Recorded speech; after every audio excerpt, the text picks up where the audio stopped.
how you recognize a victim in narcissistic dynamics, it's really easy. It's just like 3-4 steps: understanding that they are always right, understanding that once you set them limits, they're going to push back and say, you hurt me, understanding that they impose themselves on you, understanding that they are having two faces, one outside of the relationship you're in, as you are probably the person victimized, and one face outside of those dynamics towards the outside world.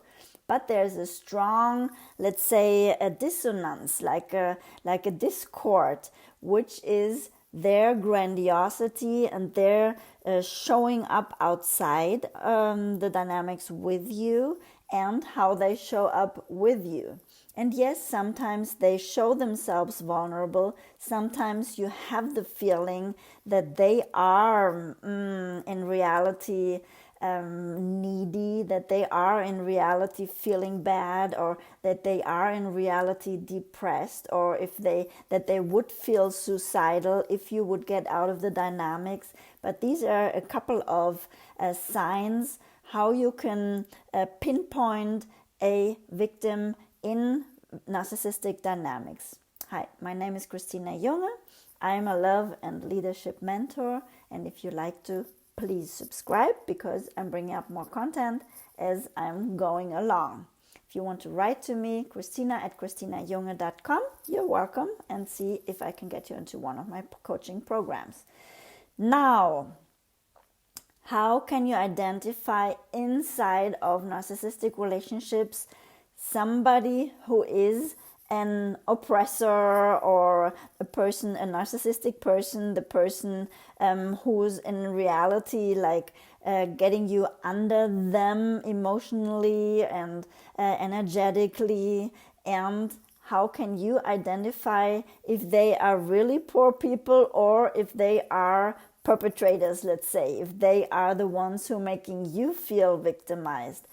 I think it is not so complicated, but the question came up in the comments. So I'm going to talk a little bit about it. A person who is, because sometimes when we are in narcissistic relationships, I see the people who have been converted into the victim, then many times ask themselves, am I now the victim, or am I becoming narcissistic too? Yes, you are probably becoming a little bit narcissistic too, because you are copying tactics, and nobody in this world can only be beaten. Okay, this is not possible. I call this like this steam pot principle. You can't live under all this pressure all the time. You lift up the lid a little bit and it comes, like steamed out, and it hurts.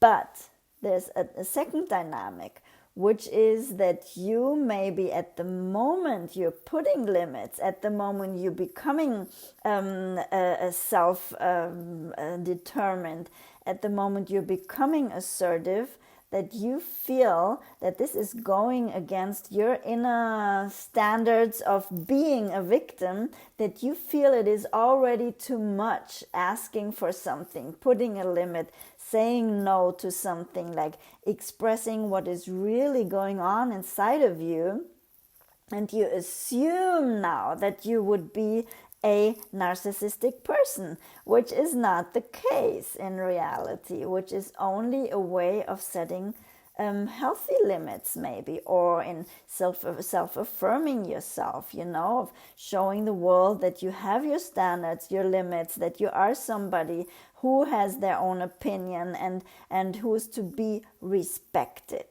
and this is really important. Now, inside of the victim and perpetrator or narcissistic person dynamics, sometimes the people can't differentiate. People can't figure it out when this narcissistic person is becoming a victim, or if it is this person is a real victim because this person all the time makes you feel guilty for what is going wrong in their lives, makes you feel responsible for everything they've been screwing up or not screwing up, So they don't assume responsibility for their lives, for their feelings, and for what they're doing, what they're saying, what they're thinking. They just don't assume responsibility. They make all the time somebody being the guilty one, somebody being the one who is responsible for their feelings, thinking, acting, for their behavior, for what is going on in their lives. So they pretend being a victim, and how you can understand that they are not a victim is because they tell everybody that those people, or the people they accuse of being guilty of how they go, how they are, that they do this, that they accuse other people of being responsible for their not well-being. Real victims don't do this. They suffer in silence, are super controllers usually, are super responsible with everything and everybody in this world, are super, let's say, retreated, are... Sometimes they are, let's say, abusive. Sometimes they are, they explode, and they like flagellate themselves, get themselves like a real a real bad time. And yes, it happens sometimes, and sometimes it is hard to balance out where you're at, because you assume all the time that you are the guilty one. But this is different from a person who accuses all the time people being the guilty ones, being the ones responsible for how they feel and how they are. You might say, well, I do this too, I'm in this dynamic with this narcissistic person, and I think he's also, or she's also responsible for how I feel, but you don't have this grandiose side to yourself. So you don't have these two faces, You have sometimes two faces. I mean, you're sad in this relationship with this narcissistic person. You are the victim. You stay quiet. You don't set boundaries. They do with you what they want to. They tell you that you are the one in charge of them. And it might feel sometimes to you that you feel the same dynamics as being a narcissistic person, but you don't really have those two faces, like being somebody who is inside the victim dynamics, where you find yourself really like getting down on this person who is in reality in your life, the narcissistic person. So there is no victim in this relationship where you think you victimize them. Okay, I think this is the question about how can I identify if this person is now already in this phase of victimization, because the narcissistic person, at the moment that you put boundaries, at the moment that you tell them to back up, at the moment you don't buy into those dynamics, they get really quick into the victim dynamics that, oh, you did to me, or they're changing the dynamics, and then they're coming again up from behind with manipulating you or making you somehow really feel bad. And if you don't figure out that there is a person who makes you all the time feel bad, and sometimes this person plays the victim and is really, like not in their strength, inside your dynamics, not outside. They don't communicate like sincere feelings outside, and they don't tell people what's going on inside of your dynamics and of your relationship.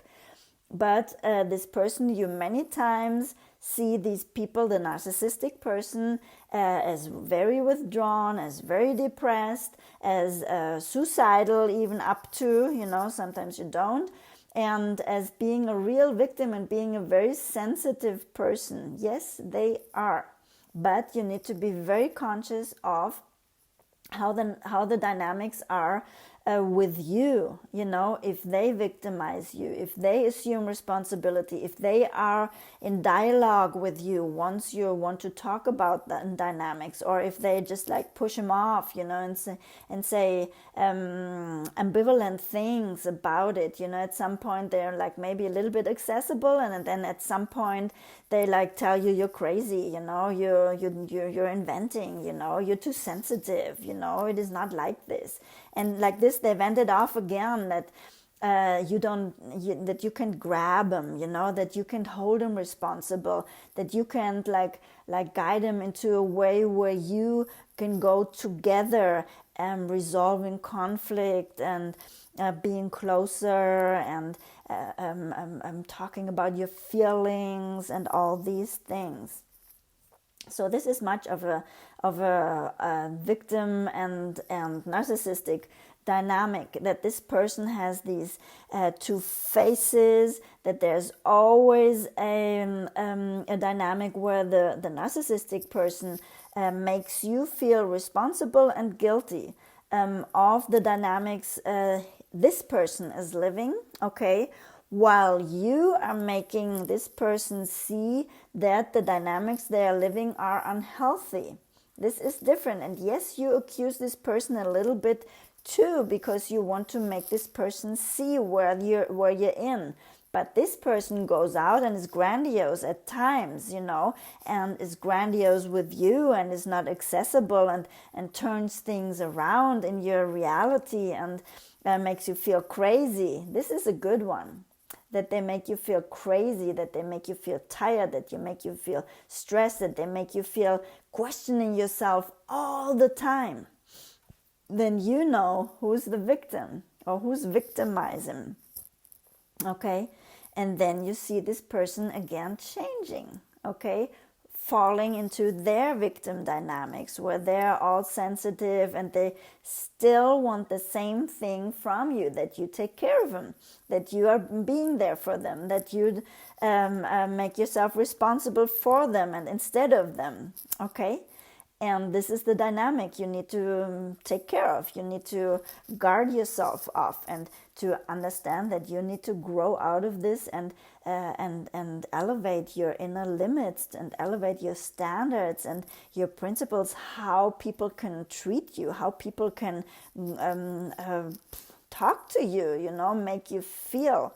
So the dynamics to get out of it is always to understand where you're at.